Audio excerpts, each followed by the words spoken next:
ओम जगदम्बिकाय नमः। ओम नमश्चंडिकाय। जन्मेजय बोले, आपने वशिष्ठ की शरीर प्राप्ति का वर्णन किया। निमि ने पुनः किस प्रकार देह प्राप्त की, यह भी मुझसे कहिए। व्यासी बोले, हे राजन, वशिष्ठ ने जिस प्रकार पुनः शरीर प्राप्त किया, उस प्रकार निमि को शाप के बाद पुनः देह नहीं मिली। जब वशिष्ठ जी ने शाप दिया तो राजा के द्वारा यज्ञ में वर्ण किए गए ब्राह्मण और ऋत्विज विचार करने लगे, अहो, यज्ञ में दीक्षित ये धर्मनिष्ठ राजा शाप से दग्ध हो गए हैं और यज्ञ भी अपूर्ण ही रह गया है। ऐसे में हम सबको क्या करना चाहिए? अब हम क्या करें? यह तो विपरीत कार्य हो गया। भवितव्यता के अवश्य होने के कारण इनका निवारण करने में हम असमर्थ हैं। तब उन महात्मा राजा की देह को ऋत्विजों ने अनेक प्रकार के मंत्रों से सुरक्षित रखा। उनकी श्वास मंद गति से चल रही थी। मंत्र शक्ति से उनकी निर्विकार आत्मा को देह में प्रतिष्ठित करके ऋत्विजों ने उन्हें अनेक प्रकार के गंध माल्य आदि से सुपूजित कर रखा था। यज्ञ के संपूर्ण होने पर वहाँ सभी देवतागण आए। हे राजन, ऋत्विजों ने उन सब की स्तुति की, जिससे वे बहुत प्रसन्न हुए।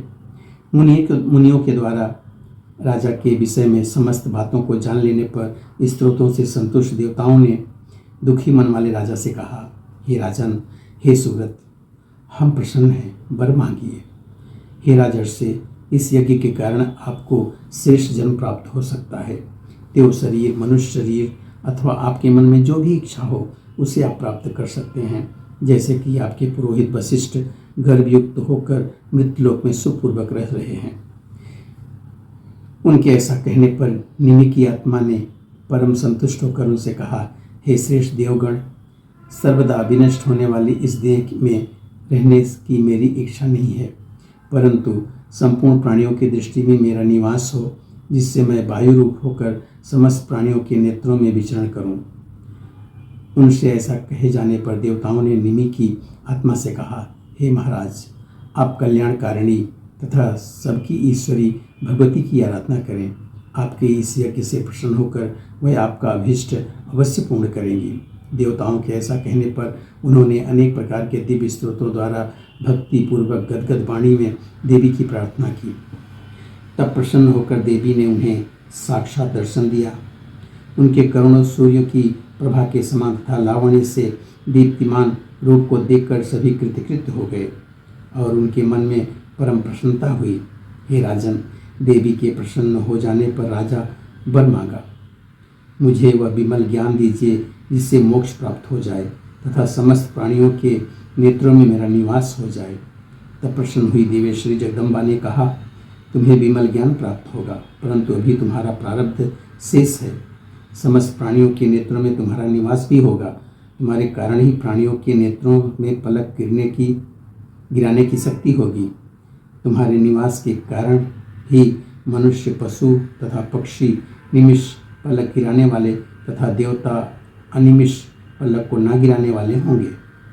इस प्रकार उन राजा को वर देकर और सब मुनियों को बुलाकर वह श्री वरदायिनी भगवती वहीं अंतर्ध्यान हो गई।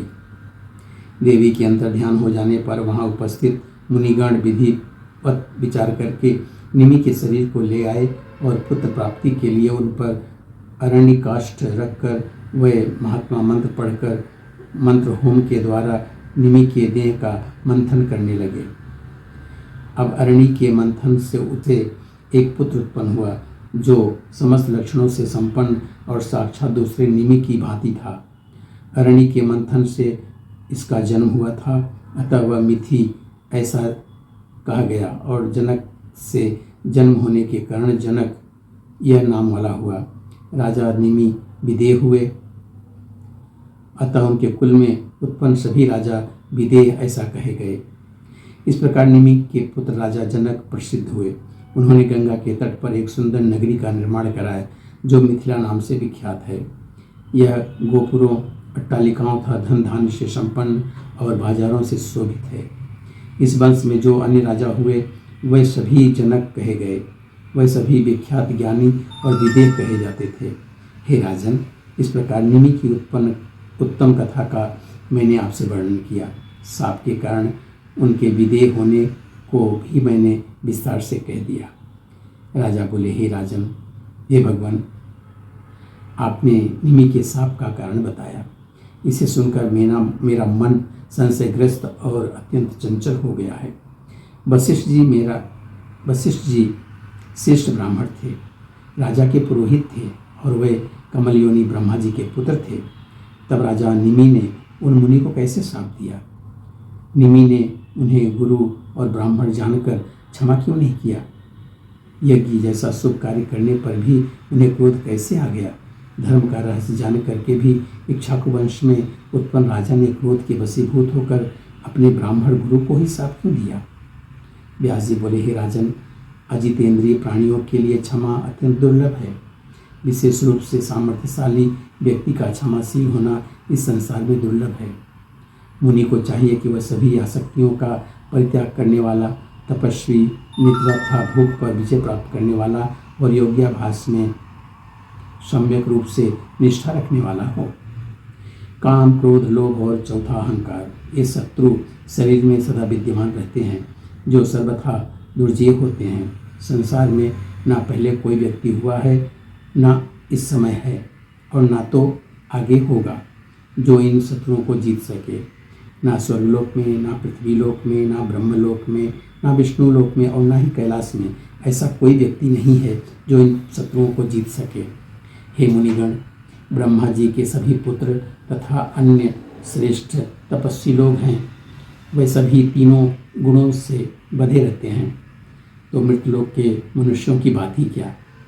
कपिल मुनि सांख्य शास्त्र के ज्ञाता, योगाभ्यास के परायण और शुद्ध विचित्त वाले थे, किंतु उन्होंने भी दैववश सगर पुत्रों को भस्म कर दिया था।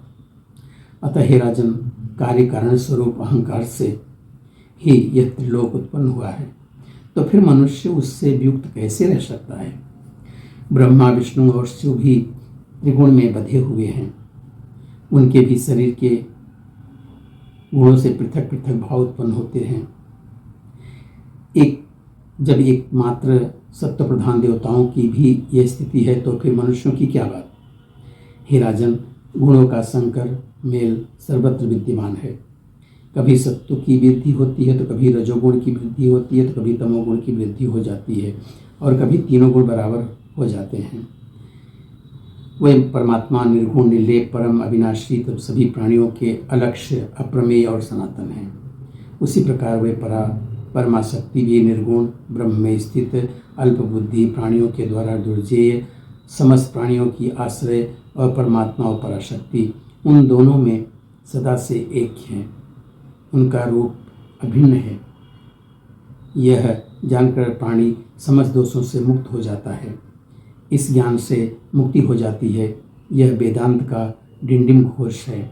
जो यह जान लेता है वह इस त्रिगुणात्मक संसार से मुक्त हो जाता है। ज्ञान भी दो प्रकार का कहा गया है। प्रथम शाब्दिक ज्ञान बताया गया है। वह ज्ञान बुद्धि की सहायता से वेद और शास्त्रों के अर्थ विज्ञान द्वारा प्राप्त हो जाता है। बुद्धि वैभिन्न के अनुसार इस ज्ञान के भी बहुत से भेद हो जाते हैं। इनमें से कुछ ज्ञान कुतर्क से और कुछ सुतर्क से कल्पित होते हैं। कुतर्कों से भ्रांति की उत्पत्ति होती है और विभ्रम से बुद्धिनाश हो जाता है। बुद्धिनाश से प्राणियों का ज्ञान नष्ट हो जाना कहा गया है। हे राजन, अनुभव नामक वह दूसरा ज्ञान तो दुर्लभ होता है। वह ज्ञान तब प्राप्त होता है जब उनके जानने वाले का संग हो जाए। हे भारत, शब्द ज्ञान से कार्य की सिद्धि नहीं होती, इसलिए अनुभव ज्ञान अत्यंत अलौकिक होता है। शब्द ज्ञान अंतःकरण के अंधकार को दूर करने में उसी प्रकार समर्थ नहीं है जैसे दीपक संबंधी वार्ता करने से अंधकार नष्ट नहीं होता। कर्म वही है जो बंधन ना करे और विद्या वही है जो मुक्ति के लिए हो। अन्य कर्म तो मात्र परिश्रम के लिए होता है तथा दूसरी विद्या तो मात्र शिल्प संबंधी कौशल है। शील, परोपकार, क्रोध का अभाव, क्षमा, धैर्य और संतोष, यह सब विद्या का अत्यंत उत्तम फल है। हे भूपते, विद्या, तपस्या अथवा योगाभ्यास के बिना काम आदि शत्रुओं का नाश कभी नहीं हो सकता। हे राजन, मन चंचल और स्वभावतः अति दुर्गह होता है। तीनों लोकों में तीनों प्रकार के प्राणी उसी मन के बस में रहते हैं। काम, क्रोध आदि भाव चित्तजन्य कहे गए हैं।